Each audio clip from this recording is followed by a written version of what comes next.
అన్న నేను మళ్ళొచ్చినాను చాలా అంటే చాలా బాధగా ఉంది. ఎందుకంటే ఇలా బాధపడే రోజు అది. ఒక రైతు బిడ్డ గెలిచిండని నా ఊరు ఘనస్వాగతం పలికి ఎంతో మంది అన్న మీడియా మిత్రులు మీరే చూసిరు ఎంత మంది వచ్చిరో. అసలు నేను ఆడ నిలబడ్డప్పుడు ఇంత మంది నా కోసం వచ్చి నన్ను గెలిపించింది ఇంత మంది అని నేను ఆ సంతోషంలో ఉన్నా. ఆ సంతోషం ఎంతసేపు లేకుండా మీరు వేయాలని అనుకుంటారు. నిజంగా బాధగా ఉంది. ఏడ్దామంటే ఇట్లా ఇది మీరు నెగటివ్ చేస్తారని నాకు భయం అవుతుంది. ఎందుకంటే ఒక 60-70 ఛానల్ రావచ్చు, యూట్యూబ్ ఛానల్. ఒక 1000 మంది వచ్చిర్రు పక్కూరికి వెళ్ళి గాని 2 రాష్ట్రాలకు వెళ్ళి కానీ అక్క తర్వాత 6 రాష్ట్రాలకు వెళ్ళి కానీ చాలా మంది వచ్చిర్రు. అంతమంది నా కోసం ఇంత రాత్రి వచ్చిరని ప్రతి ఒక్కరికి ఫోటో ఇచ్చిన. నాకు వీలైనంత మందం అందరికి నేను వీడియో ఇచ్చిన. నేను అన్నం తినలే, నాకు అయితే లేదని అన్నం తినలే దంగి పోతే కొంతమంది వచ్చి వాళ్ళు మీరే అన్న మీడియా మిత్రులు మీరే నాకు 5 నిమిషాలు నాకు 10 నిమిషాలు నేను ఇట్లా మనిషినే కదా అన్న. నేను అప్పుడు ఇట్లా అన్న నేను మనిషిని అన్న, నేను తినాలన్న, నాకు అయితే లేదు, నాకు ఓపిక లేదంటే నానా మాటలు మీరే అన్నారు. ఫస్ట్ నుంచి పెట్టలే, సగం నుంచి పెట్టి మిమ్మల్ని నెగటివ్ చేస్తా అంటే అన్న ఒక రైతు బిడ్డ రైతులను గెలిపించుకున్నా అన్న. చేసిన తప్పేందా అన్న మీరే చెప్పుర్రి. రైతు బిడ్డ తప్పు చేసిందా? నేను తప్పు చేసింది చెయ్యండి మా ఊళ్ళకి తెలుసు. వాళ్ళు నేను తప్పు చేయలే కాబట్టి నన్ను ఇవాళ గెలిపించుకోరు. పల్లె ప్రశాంత్ ఏందో రైతులకు తెలుసు, జనాలకు తెలుసు, జనాలు చూస్తున్నారు. మీ పక్షాన ఏమన్నా తప్పుగా మాట్లాడుంటే దయచేసి నన్ను క్షమించండి. కానీ పల్లె ప్రశాంత్ అసలు తప్పు చెయ్యడు. మీరు ఆలోచించురు అన్న. నిజంగా అందరికీ నమస్కారం. ఎలా ఉన్నారు అందరూ? Thank you so much each and everyone. ఇరు రాష్ట్రాల ప్రజలకి అందరికీ పాదాభివందనం. నన్ను ఇక్కడి దాకా తీసుకొచ్చారు. మీ ఇంట్లో ఒకటిగా నన్ను చూశారు. ఇంతకన్నా నేను చెప్పుకోవడం అంటూ ఏమీ లేదు. గెలవలేను అనుకున్న వారిని గెలుపు దాకా తీసుకొచ్చి గెలిపించారు. అంతకన్నా నాకు ఇంకా వేరే అదృష్టంగా నేను ఏం ఫీల్ అవ్వట్లేదు. Thank you so much to each and everyone. And బాధాకరమైన విషయం ఏంటంటే అందరూ చాలామంది అడుగుతున్నారు. నేను దాని గురించి పెద్దగా అనుకోలేదు. ఆ బాధలో ఉండిపోయాను. చాలా బాధపడ్డాను. కారద్దాలు పగలగొట్టారు. బయటికి రా నీ అంత చూస్తా అన్నారు.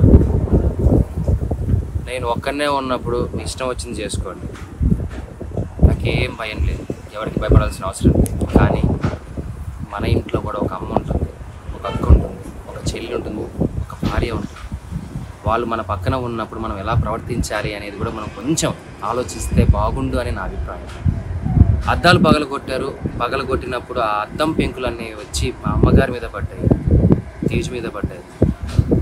ఏమీ ఎవరికి కాలేదు కాబట్టి సరిపోయింది. అదే ఆ పెంకుల వల్ల ఏదైనా జరగరాని జరిగిందంటే, ఆ రాళ్ళ వల్ల తల పగిలి ఎవరికైనా ఏదైనా జరిగిందంటే నేను ఈరోజు ఎవరిని కోల్పోయేవానో నాకు తెలియదు. ఇలాంటివి ఇంకెప్పుడు ఎవరికి జరగకూడదు. ఇలాంటివి ఎప్పుడు ఎవరికి చేయకండి. మీకు కోపం ఉంటే తిట్టండి, పడతాను. కామెంట్ పెట్టండి, చూస్తాను. ఇంకా కోపం ఉంటే వీడియోలు తీసి పెట్టండి. ఎలాగో పెట్టారు, నా కుటుంబాన్ని మొత్తం బాధ పెట్టారు.